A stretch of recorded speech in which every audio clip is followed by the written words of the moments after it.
Hi there!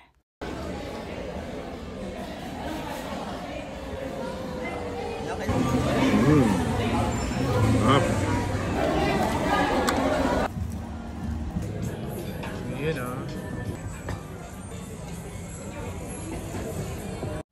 Ito pala yung rason kung bakit namin isa-celebrate ang Mother's Day. Ayan, susundin na namin yung aming anak. And then sabi namin, dito na lang kami sa mall kakain. Mag-grocery pala muna kami and then sabi nila meron daw akong free as a gift for Mother's Day. Ito yung Siopa Bola-Bola. At dahil sang nanay ka nga, ibibigay mo na lang sa anak mo yung pagkain mo. At dito pala kami magtatanghalian. So, syempre, ang unang natuwa dyan, syempre si Dada. Kasi nga, gustong-gusto niya talaga ng Malaysian foods. So, ayan, nag-start na siyang mag-check kung ano yung orderin nila. And ito pala yung mga menu nila. Kasama yung mga prices ng mga foods na ino-offer nila. Maya-maya nga dumating na yung mga drinks namin. So, white coffee para sa amin ni Dada and double enriched chocolate para sa aming anak. Then, dumating na yung laksa and yung omega soft boiled eggs on toast. Then, yung nasi lemo.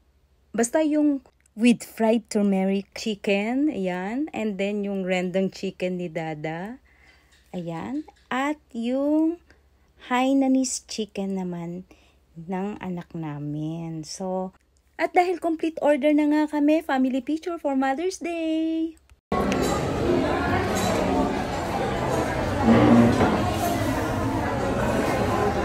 Ito ang totoong. Totoo siya. Oo. Ha? Parang yung pineapple.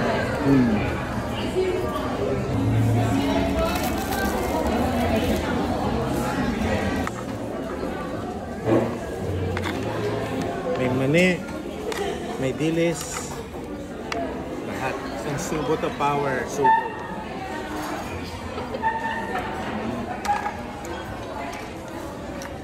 And bago pala kami umalis ay may iniabot sila sa akin. So, ito yung kanilang Mother's Day gift. And ayan na nga, hinatid na namin yung aming anak sa dorm niya at kami may pupuntahan pa. Sabi ko kay Dada, daan kami doon sa isang mall kasi may i-check lang akong gamit doon. At nagkataon naman si Madam nandun din kaya sinundo na rin namin siya para makabalik na siya ng Laguna. So, habang on the way kami, sabi namin magkape muna kami. So, syempre naganap muna kami online kung saan kami pwedeng magkape. And dito nga namin napagdesisyon ng magkape sa 2922. So, ayan na, magpapark na kami. Ito pala yung itsura ng kanilang harapan. Ayan, and then ito yung kanilang entrada. And ito naman yung loob ng kanilang cafe. So, ito na, mag-start na kaming umorder. At ito pala yung kanilang mga food and drinks na ino-offer nila with the prices. Unang dumating itong French fries nila. And then yung 2922 cafe latte. Tapos ito namang tiramisu latte nila. And sumunod yung chicken nila. Then, maya-maya dumating na rin yung order naming halo-halo at yung mais con yelo. At syempre, hindi makakalimutan ang group picture. Sparkling water, 49 pesos. Halo-halo.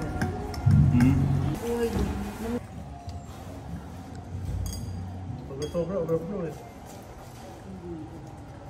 Hindi rin nagpahuli tong cafe na to. May pa Mother's Day gift din sila. Maraming salamat sa mga nagbigay on Mother's Day. Cake mo. Yan.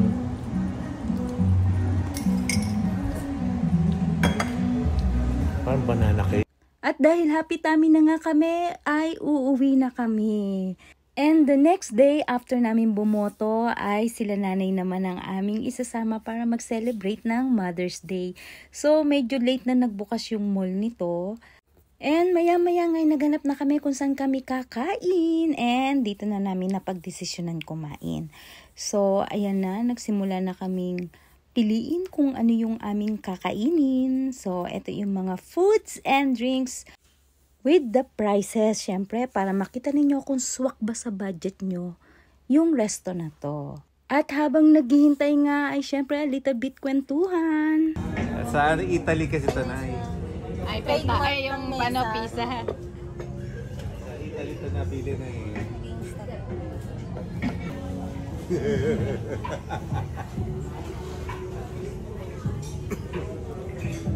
Ay, Mother's Day yun. Mother's Day. Unang dumating itong aming drinks and then sumunod na yung laing 2 ways. Ayan. Then dumating na din yung seafood mixed in chili. At yung pinakbet, syempre para may fiber. Then itong pickle express. Tapos hindi mawawala yung baby squid in olive oil. And yung binagoongan. Tapos etong bangus with salted egg. Ayan, syempre, family feature for Mother's Day with nanay.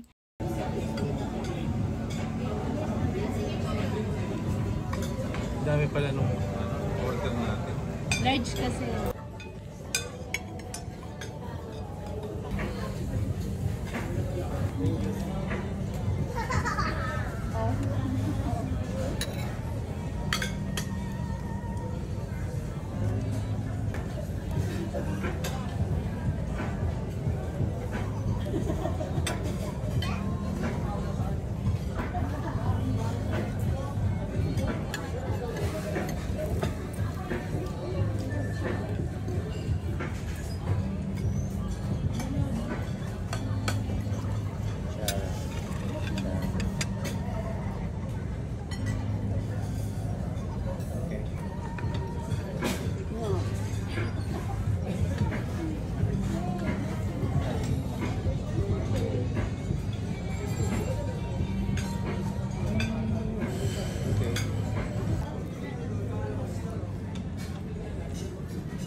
Pagkatapos nga namin kumain ay nagyakag na si Dadang umuwi kasi mukhang lalakas pa daw yung ulan.